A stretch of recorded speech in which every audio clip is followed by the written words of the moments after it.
Bonjour à tous, nouvelle vidéo sur la nouvelle machine que vous voyez, 1200 GS 2018.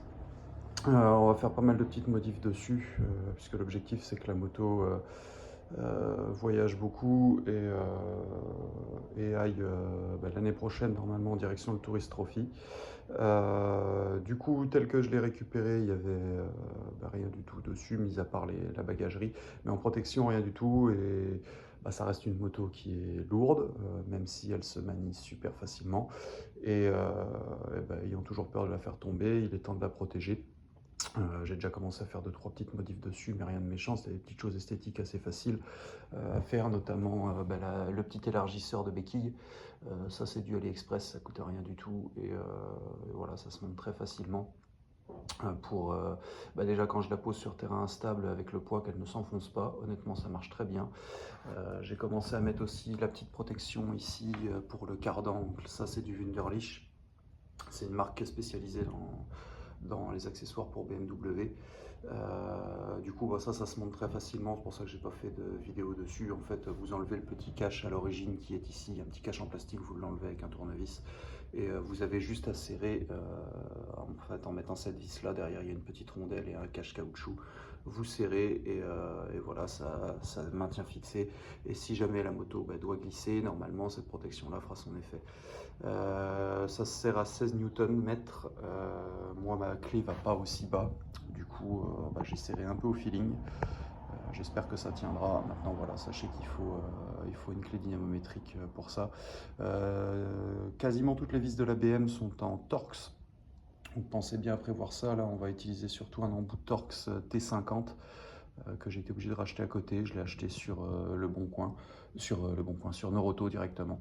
Ça coûte 5 euros et voilà, c'est un adaptateur en 1,5 qui va bien sur ma clé dynamométrique. Donc on va attaquer le montage des crash bars. On va faire crash bar bas et crash bar haut qui vont venir protéger ici. J'ai pris du Wunderlich tout simplement parce que sur l'ABM en l'achetant j'avais déjà ces protections là. Ça a été mis par un des anciens propriétaires. Euh, le problème de cette protection, c'est que beaucoup de fabricants en fait, de crash bar précisent que c'est pas compatible avec leur crash bar, notamment SW Motec. Donc moi ça m'embêtait de l'enlever dans le sens où elle est là, c'est une pièce qui est plutôt pratique. Et du coup ça m'embêtait de l'enlever, donc j'ai cherché un fabricant qui précisait bien que leur crash bar était compatible et c'est le cas pour Wunderlich. Du coup, je vais vous montrer de suite les pièces qu'on va monter sur cette machine. Alors on s'est déplacé un petit peu dans le garage, donc voilà les pièces. Donc là vous avez le kit de crash bar haut, donc avec l'adaptateur ici pour monter sur l'avant, en dessous du réservoir, en dessous du garde-boue avant de la moto, les crash bars gauche et droite. Et là, on a les crash bars bas. À chaque fois, vous voyez, quand les crash bars arrivent, en fait, ils sont en carton, c'est très bien emballé. Et chaque crash bar est dans son petit sac avec la petite marque Wunderlich, c'est toujours sympa. Et quand vous avez ensuite dans les sacs, emballés en individuel, vous avez les notices de montage. Donc ici pour les crash bars haut, avec toute la liste des pièces. Donc là, j'ai bien mis dans l'ordre ma liste de pièces, donc il y a bien tout. Et les crash bars bas de la même façon. Moi, ce que j'ai acheté en plus, c'est la petite barre de renfort qu'on voit ici. Donc c'est la barre qu'on voit là, qui permet en fait de relier les deux crash bars. C'est pas obligatoire, mais ça permet apparemment de diffuser les forces en cas de choc. C'est pas le prix que ça coûte 25 euros. Voilà, je me suis dit de toute façon, quitte à mettre les protections sur la moto, autant mettre le prix et la qualité et pas lésiner. Chaque kit de crash bar coûte dans les 290 euros. 290 pour le bas, 290 pour le haut. C'est livré depuis l'Allemagne assez rapidement pour le coup, puisque les crash bar bas étaient dispo, je les ai eu en 3-4 jours. Et les crash bar haut étaient indiqués non disponibles avec une date de livraison sous 15 jours. Ils ont décalé un petit peu la date, en gros c'est arrivé en 3 semaines. Mais voilà, Wunderlich communique très bien dessus. Il n'y a pas de souci quand vous commandez, vous savez tout de suite, vous avez tout de suite vos mails, c'est sécurisé, donc pas de blague. À savoir que les livraisons sont gratuites à partir de 300 euros, je crois, de mémoire, hein, 250 ou 300 euros. Donc voilà pour les pièces. Là, on va attaquer le montage. Du coup, on va commencer par les crash bars hauts, parce qu'il me semble qu'il y a un point d'ancrage similaire avec les crash bars bas. que je vais vous montrer de suite les différentes étapes du montage, en espérant que ça aide certains. Comme vous voyez, la notice est plutôt simpliste. Donc là, on voit bien avec nos couples de serrage. Donc il va falloir que j'aille chercher sous la tête, à côté de la tête de fourche pour monter le premier adaptateur, le renfort en fait, qui va lui venir se cacher sous le garde-boue. Donc je vous montre ça tout de suite. Voilà le renfort en question. Et en fait, il va venir se poser de cette façon. On va le passer sous le garde-boue avant. Et il va venir s'accrocher, les deux pointes, en fait les deux trous vont venir ici, d'accord? Donc je vais essayer de vous montrer à la main comment ça va venir se placer.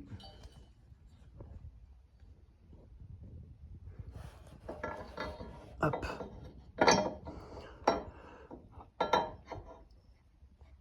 Grosso modo, ça viendra se placer comme ceci. Alors évidemment, il y a les vis derrière, hein, donc je vais les fixer.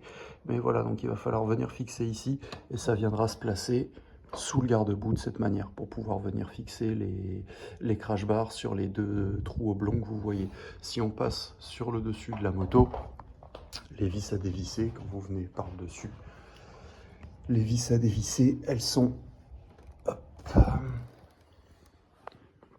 C'est les deux vis que vous voyez ici. Voilà, juste en dessous du numéro de série de la moto. Vous voyez là où le numéro est gravé, là, vous avez les deux vis à dévisser. Il va falloir dévisser ça, il y a des petites rondelles à placer.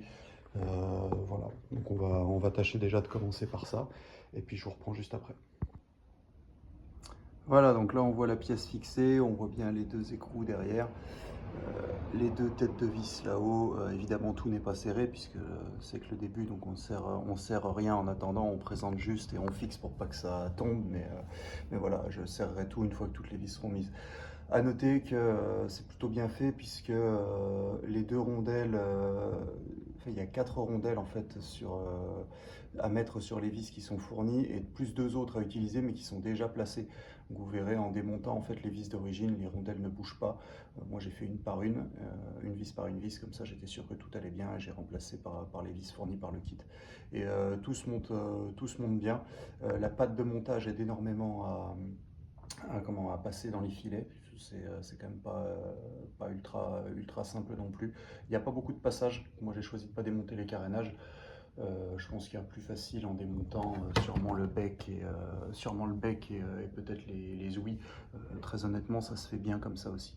Donc là, on va passer à la suite. Donc la suite, c'est le montage des crash bars directement, donc, qui vont venir se prendre donc, ici sur les oblongs.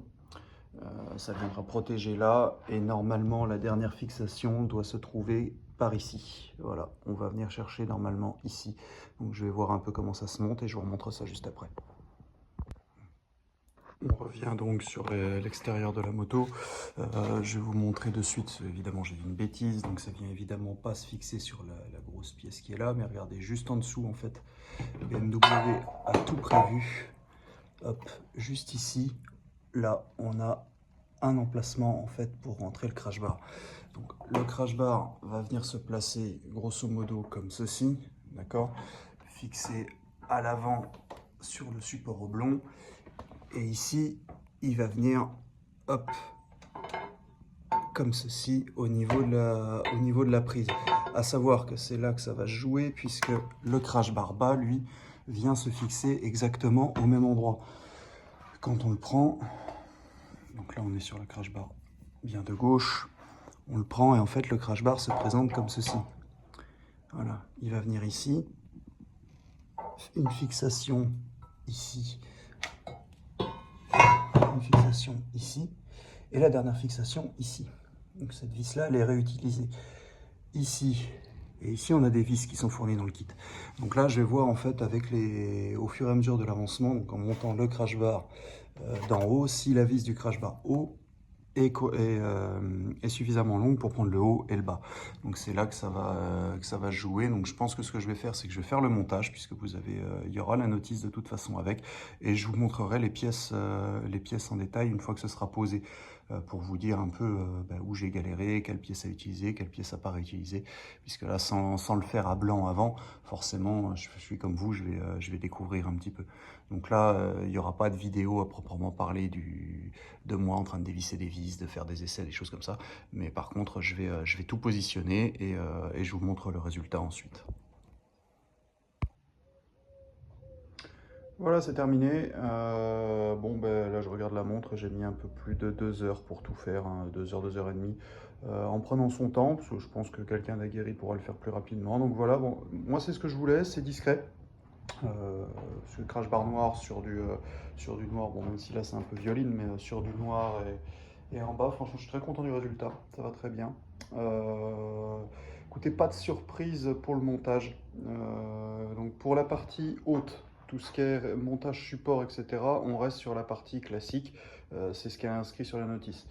Les choses à savoir, quand on arrive ici, alors moi je suis donc sur un LC de 2018, donc bien à penser parce que moi je l'ai vu qu'après, donc je l'ai mis après. Le scotch qu'on voit sur la durite, c'est du scotch pour protéger de la température puisque la durite touche le crash bar en dessous. Donc il préconise de mettre un scotch pour lutter contre les montées de température. Moi je l'ai vu qu'après, donc je l'ai mis après, d'où le fait que ce soit pas très bien mis, je sais. Si jamais un jour je dois démonter, on refera ça proprement. Ce qui se passe ici, donc là vous avez votre support moteur. Donc moi j'ai le crash bar, une rondelle que j'ai mis qui est fournie, donc qui est optionnelle. On peut soit appliquer le crash bar directement dessus, soit laisser la rondelle pour gagner un petit peu d'espace et du coup décaler un peu le crash bar. Moi c'est ce que j'ai choisi de faire. Très honnêtement ça choque pas puisqu'on voit l'écart là entre le carénage et le crash bar. Pour moi c'est bien, je pense que sans le mettre de toute façon ça aurait sûrement frotté par ici. Donc voilà, à voir quand vous le montrez, mais ça c'est une rondelle qui est optionnelle. Donc ici, ensuite vous avez votre support moteur, vous avez le spacer qui est là, qui est à mettre avec le crash bar bas qui est ici, une rondelle et l'écrou. On descend, là on a donc notre crash bar. Ici, vis rondelle directement dans le support moteur. Ici, j'ai laissé la vis avec, donc c'est l'utilisation de la vis avec la rondelle d'origine. Par contre, ce que je voulais pas appuyer directement la vis en vissant sur le crash bar. Et derrière, il y a une rondelle épaisse de 10, voilà, qui est précisée aussi dans la notice. Et on voit ici la barre de renfort qui s'achète pour 25 € à côté.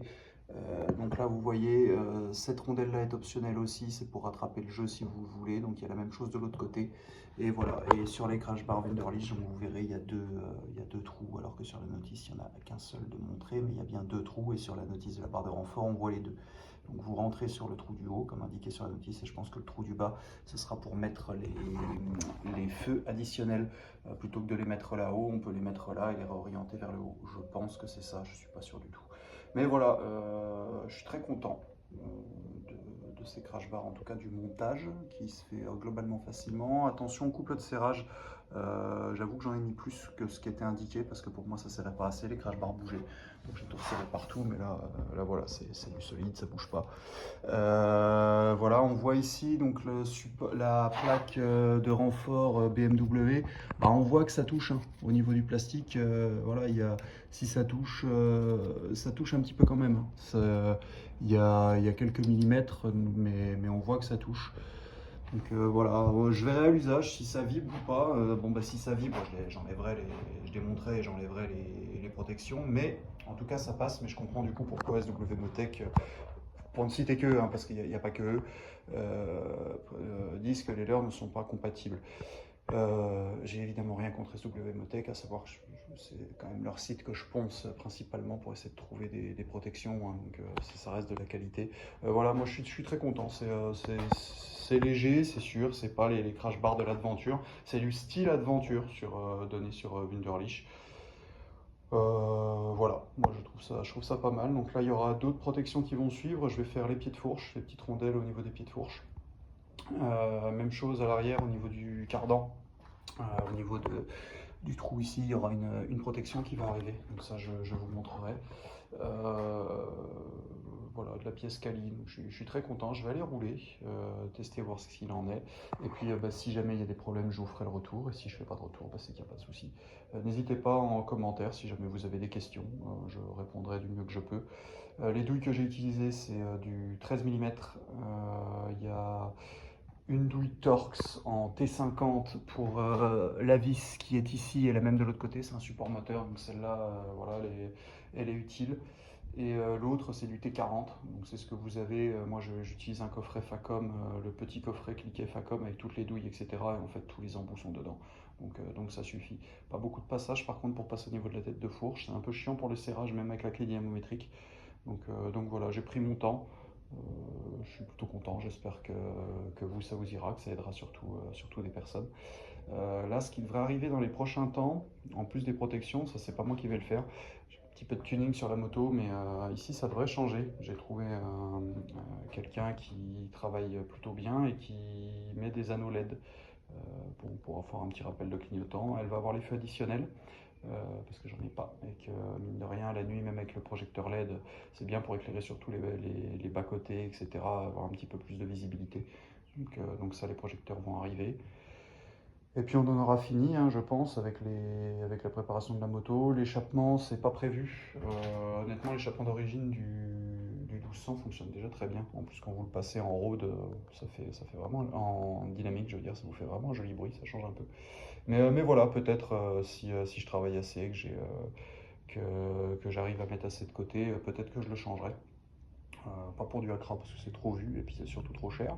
Mais voilà, pour le moment je rentre sur peut-être du Haro. Mais bon, on verra, ça fera l'objet d'une autre vidéo si jamais je suis amené à le changer. Voilà, bah, je vous souhaite une bonne journée à tous, merci d'avoir regardé, et puis n'hésitez pas. Et pour ce qui est du montage, des critiques, etc., je sais, c'est pas génial, mais je suis pas vitesse professionnel, hein. Je le fais surtout pour aider ceux qui souhaitent faire les modifs et qui sont comme moi, bricolent dans leur garage. Allez, à bientôt tout le monde, bonne route.